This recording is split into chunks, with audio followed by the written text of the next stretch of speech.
Good morning, my name is Kate Flaherty, and today I have the pleasure of introducing Vung Muan. Vung Muan is a junior at Jinx High School. She's involved in Science Olympiad, HOSA, Freeman, Key Club, and ISP. Her research offers a new lens on the immigrant experience, moving beyond physical borders to explore how virtual acculturation is shaping the next generation. Through her TED Talk, she is excited to reveal the invisible impact of our digital habits and how we can empower youth to balance their rich heritage with a globalized future. Please welcome to the stage, Vung Muan.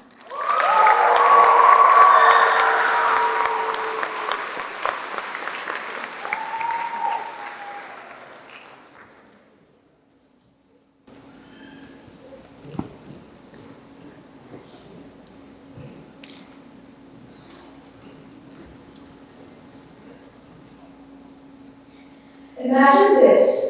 It's 4 a.m., the house is cold, the air is quiet, and you're standing by your front door, getting ready to leave behind everything you've ever called home. Your bed, your kitchen table, that view from your window. We can all imagine this, right? That heavy feeling in our chest. However, this time, you aren't just going on a trip or a vacation. You're crossing the border into a new life, one that is full of uncertainties. But as you step into this new world, you realize you brought something familiar with you. It's tucked away in your pockets. It is vibrating with messages from the people you left behind, while glowing with news from the world you're headed towards. In the past, when you crossed the border, you left. But today, that border has changed shape. Now, as we move through this talk, I want you to keep in mind these two concepts. We have been taught that migration is, well, physical action, and immigration is a permanent residence. But are we truly arriving at a new destination, or are we caught between the state of an eternal digital migration? To start off, let's first define immigration. According to the Merriam-Webster Dictionary, immigration is the act of coming to live permanently in a foreign country. It is a definition rooted in geography, such as a journey from point A to point B. We all know this story.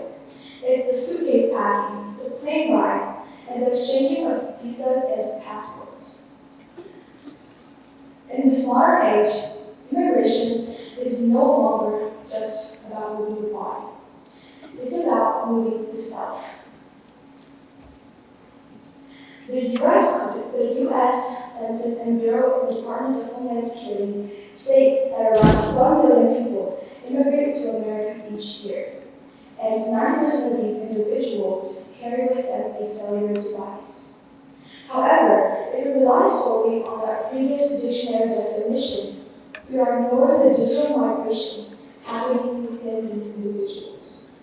Not only have they physically arrived in a new country, they are continuing to migrate the usage of their device. The Common Sense Media Census, a national representative study, further explores this absorption. They reported that minority youth spend up to 9 hours a day on their digital media. We have to realize this isn't just screen time. It is hours of constant cultural immersion.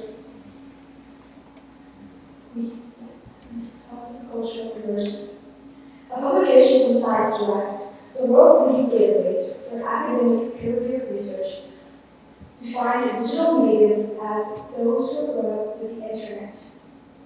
The author further stated that for these individuals, technology isn't just a tool. It is the environment where they cultivate their identity. With this large number of immigrants, why hasn't this shift been obvious before? Well, that's because we've been looking through the lens of the static past, often viewing borders as lines on a map, and immigration as a singular event. Now, we need to start realizing this. Why? Because it's imperative. As we move through this talk, I want you to define this concept. So, social enculturation. It is the process by which an individual adopts the behaviors of a host country through digital immersion.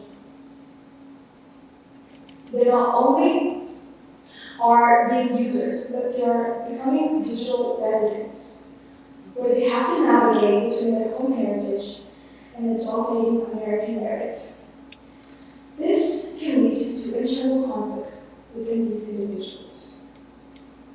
And this is known as third space, a term that was coined by J. Kurtz-Physique, who published his findings at an international conference on intangible heritage. Now imagine two circles. The first is your physical world, your dinner table where you eat your traditional foods, speak your native language, and you're just immersing yourself within your culture. Now imagine the second circle, your perfectly curated world, where you're navigating the fast-paced goings-on of digital media.